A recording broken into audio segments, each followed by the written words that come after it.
What's happening, everyone? Welcome to this webinar. This one's called How to Make Your Muscles Hustle, and we're really going to be talking about how you can best optimize your muscle growth and your strength when it comes to training. A lot of you guys have been asking for videos of me talking about how to train, what to do, what not to do. So I thought doing a video like this would be the best way to explain it.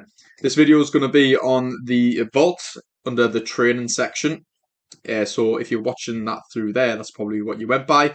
If not, then you've probably been sent this to me directly through a message. So let's get straight into it. So why is strength training and building muscle important? So strength training is crucial for your day-to-day life, okay? So lifting weights and getting stronger can help with multiple things, with a lot of it being joint health and bone density. So it's not just about getting bigger, getting more bulky and looking like Arnold. As we get older, it becomes more and more important because as we get older, our bones, our joints, they become more brittle, they become more fragile, and it in turn makes it more important to get this strength training in to increase the density and increase the strength. And it doesn't reverse aging, but it does stop it from happening sooner. Another really cool thing, the more muscle that we have, the greater potential we have to lose weight. Because having more muscle in our body means that we've got to use up more energy. And what is energy? Calories. So having a lot more muscle, if you want to lose weight, is a very good idea. It also improves our body's ability to fight disease and it boosts our immune systems. Our day-to-day life and movement relies on how our muscle manipulates our bodies. So if you imagine us moving is really just our muscles tugging on our skeleton, tugging on our joints in order to produce a movement. Okay, so me moving my arm, doing a bicep curl motion, that's my bicep pulling on my forearm bones in order to make it move. Okay. It's also a better quality of life, okay? If we can lift more, if we can do more, if we are stronger, then it means that we're going to be able to move better, we're going to be able to do day-to-day tasks a lot better as well. Part one, muscle building. And in other words, hypertrophy. So if you've ever seen the word hypertrophy, that's all it means. Now now building muscle doesn't mean this. Just because you're going to be building muscle doesn't mean you're going to end up like Mr. Olympia, C-bum there. All right? It takes a long time to build as much muscle as that, and a lot of steroids as well. I'm sure you know that though. So there's three laws to muscle building, all right? And I've listed them by what I feel like is the most important, right down to what I feel like is the least important. So the number one most important aspect to muscle building is mechanical tension. And this just means being able to lift heavier weights to create tension in the muscle. In other words, putting the muscle under stress. So if you can imagine any type of weightlifting, anytime you're using a machine, a barbell, a dumbbell, that is you creating mechanical tension. The heavier that muscle, that barbell, kettlebell, whatever it is, the more mechanical tension we are putting our muscle under. Right. The second one is metabolic stress. This is often referred to as the pump or the burn. The theory is that the more stress that we put our muscles under, the more they are forced to adapt and metabolize, which just means then they're forced to grow. All right. And the third one, which is quite similar, and I feel like it relates back to the second one, is muscle damage. So take the muscle through its full range of motion and focusing on the eccentric movement. So if we imagine when we're doing a bench press, the eccentric motion of that exercise is the coming down part. So it's whenever we have already produced force and we're coming back down to that starting point. That's the eccentric motion, okay? But it just means that we're focused on that as well as the concentric, and it tears down our muscle fibers. If we imagine a stretch, so if we're doing again a bench press, as we come down, our chest is in that fully stretched position, which means that the muscle fibers are more likely to break down and tear. Obviously, depending on how many reps that we've done, but also depending on how heavy we've went as well. Again, the theory is if they break and tear down, they're going to repair and build back bigger, larger, stronger, etc. Now, there's loads of keys to building muscle. First one is consistency. You've got to be consistent with whatever program you're doing, with your tracking and everything like that. A shit program done consistently and done well can produce better results than an amazing program done poorly. So you can have the best, most scientific program ever, but if you're not consistent with it, if you're not focusing on all the little details, then there's no way you're going to be able to produce any muscle. Okay, another key to it is to challenge the muscle continuously. So whenever we're training, whenever we're lifting weights, if we are not putting that muscle under any challenge, If it doesn't feel like it's getting pumped, if it doesn't feel like you've got DOMs the next day, even the slightest bit of DOMs, and you're not challenging that muscle, then there's no way you can expect to progress. And the third one is progressive overload. Now, this is super important, and a lot of you have already had me explain what it is to you before, but it just means to progressively increase the volume and intensity of your training, your weights, for example, as the weeks and months progress. For example, increasing the sets, the reps, and the weights, as I mentioned before. Now, a really good way to track progressive overload is how many of you are already doing already, having a program out in front of you and making sure that every time you're getting in the gym, you are listing exactly what you have done. For example, if I've done the bench press one day, I've done 50 kilos one week, the next week trying to progress to 55 and noting that down so I know exactly what I've done and when. Another key is to focus on form and technique while you are lifting. Your last rep should look like the first rep as much as possible, controlling the lift through the full movement, right? So when we're lifting, we need to make sure our mind, you've probably heard of this before, but mind-muscle connection is key. And that just means thinking about exactly what you were doing while you were doing it. Okay, it's super, super important. Now, when I said that the last rep needs to look like the first rep, obviously a lot of you are going to have, you still need to challenge the muscle as well. So you're going to have some struggle making it look like that. Right, you might have that face like you're shitting yourself. You might feel like it's really, really tough. But if you can focus on that as much as possible and try to make it look like the first rep, then you're on the right track because it's going to be a challenge. More keys. Stable form. So having stable form and having correct form means that you can produce more force, right? Which means that there's more mechanical tension that goes through the muscle, and that is why correct form is so important, right? So if whenever we're swinging into lateral raises, whenever we're swinging into bicep curls, the rate of force that's going through that muscle is not as much as it could be. Okay, so that's why going super, super heavy isn't always the best and most optimal thing to do, because as soon as that technique goes, then we're not producing as much force through that muscle as we would, say, if we took the weight down and focus on correct technique. All right. Again, like I said before, big focus on what you're trying to achieve through the lift, that mind muscle connection. Anybody who's new to weightlifting, if you're brand new to getting in the gym and starting to weightlift, you're going to have a high stimulus for hypertrophy, which means that whatever weight that you do, as long as you're putting that muscle under some challenge, you're going to see some muscle growth. When it comes to warm-up sets and working sets, you want to do at least 1 or 2 warm-up sets of an exercise to warm the muscle up, but then also to warm up your central nervous system. So getting used to a movement by doing 1 to 2 warm-up sets beforehand will help you with correct form and will help you with correct technique, so that when you go into your working sets, okay, you're gonna have a lot better stimulus for that muscle group. Working sets, anywhere from 5 reps to 30 reps can stimulate hypertrophy in that muscle. All right, as long as that muscle comes close to failure and you feel some kind of metabolic stress, all right, or mechanical tension. So as long as you're coming close to failure between that 5 and 30 rep range, you can experience some hypertrophic growth. So when people say that you need to do loads and loads of reps and sets, that's not necessarily true. Okay. Part 2, strength training. My favorite kind of training. Now, there's loads of methods to strength training out there. You've probably seen a lot of them before. There's contrast training, French contrast training, heavy concentric, heavy eccentric, plyometric training, explosive training. They all work, okay? There's no one shoe fits all or one glove fits all, however you say it.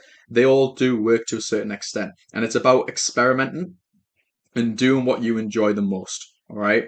If you start doing one method of strength training, it works for a couple of months, and then all of a sudden it stops working, then it might be a good idea to try another kind. And these new kinds of stimulus will always affect your muscles in different ways. Again, the main focus for strength training would be progressive overload. So increasing the load and intensity weekly, meaning the weight and how intense you're lifting. Strength training usually takes the most amount of energy to lift the weights. They take the most amount of energy out of your body. So it's a good idea if you want to get good at strength training, if you want to produce the most amount of force in that muscle, in that lift, then it's a good idea to do these exercises first in a session when you've got your most amount of energy, when you can lift the most.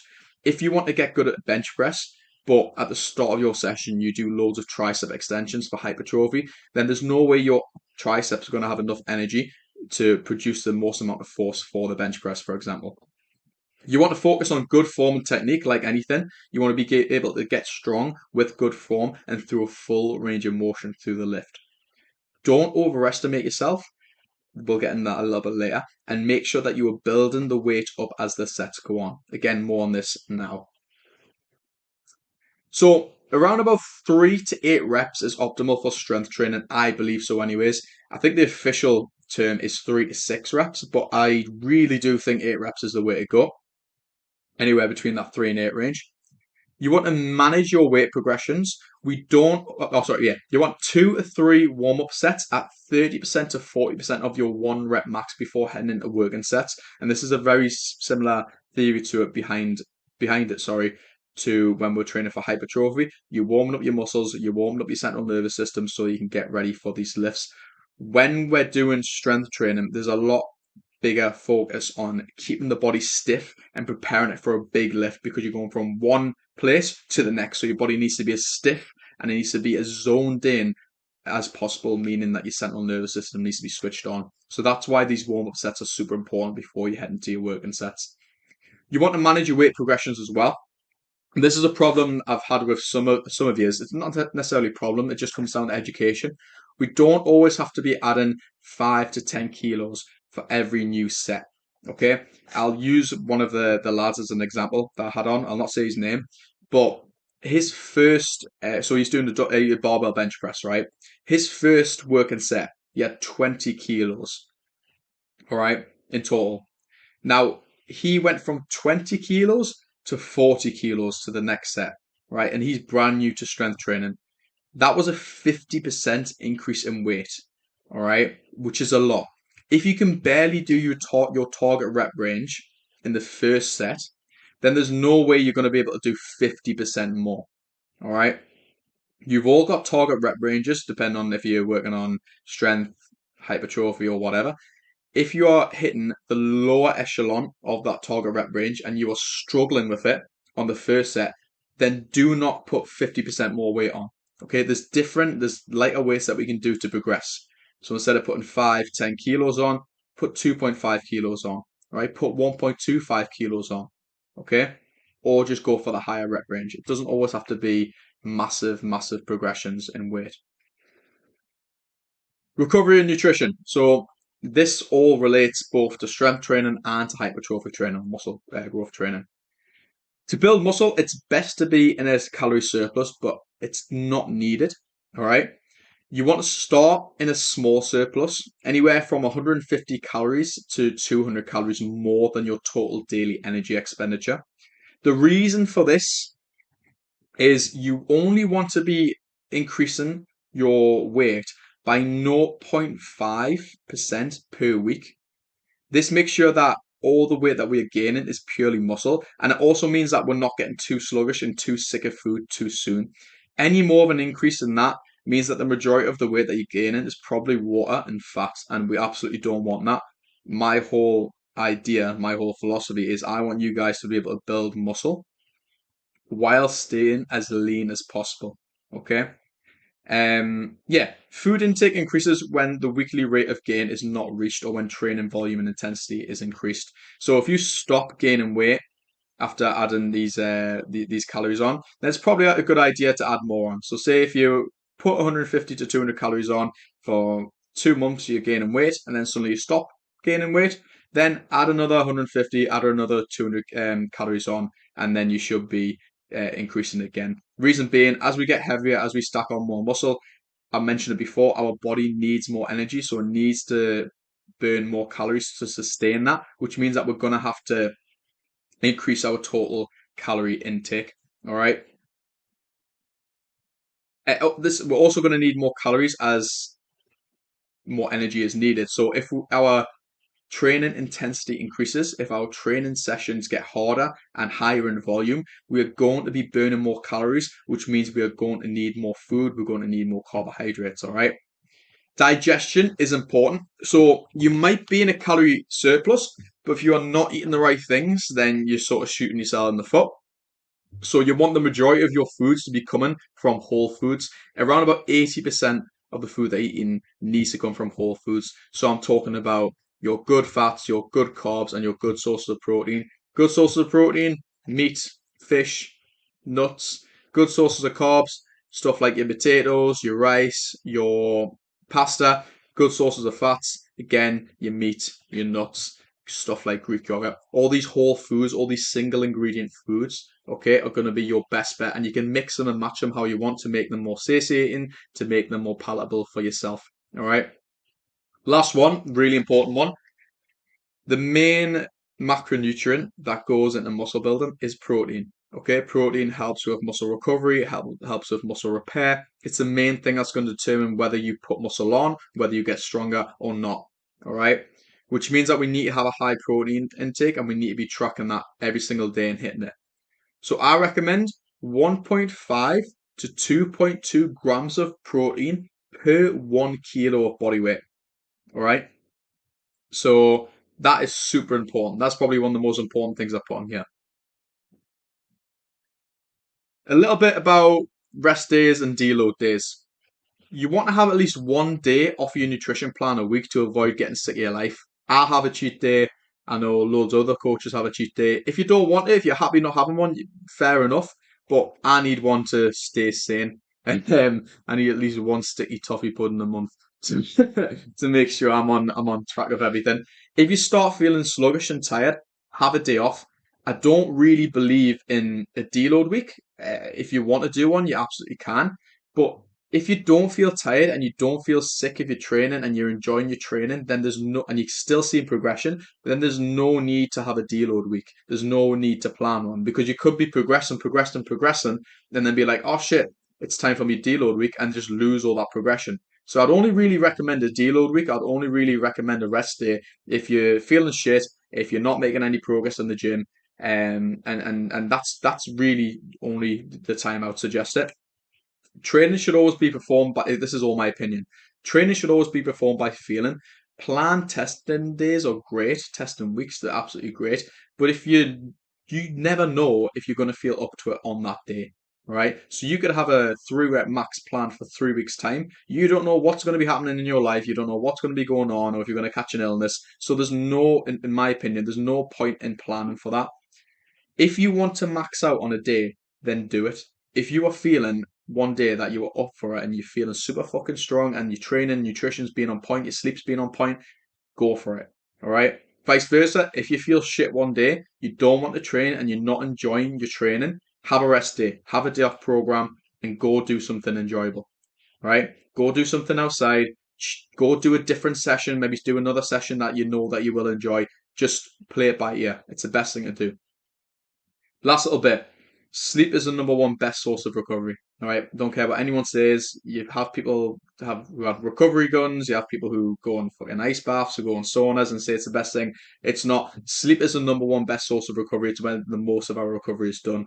For those of you who've got an Apple Watch, who've got a Whoop, if you look at your readings, if you have 8 hours of sleep, it only shows that I think 2 blocks of half an hour. They're the only 2 blocks where you've had the optimal amounts, the right kind of sleep, so the recovery sleep, the REM sleep, all right? Which means within that 8 hours, only 2 blocks of 30 minutes are recovery sessions or recovery sleep. So if you were sleeping less than that, imagine how much recovery sleep you would have. If you were sleeping 4 hours, you might only get 30 minutes of recovery. Whereas if we're sleeping 8 hours, we're getting a total hour of recovery. Okay, so that's why 8 hours is optimal. Everybody's different. Some people can function on 4 hours, some people can function on 5 hours, but you don't know how your body works just yet. So I'd recommend a total of 8 hours. I hope this has been helpful. I hope you've all learned something. If you've got any questions through that you've gained through this webinar, please send me them. I'll answer them to the best of my ability. Again, anything, send it over and I'll answer it. But thanks for watching. Hope you all enjoy your day.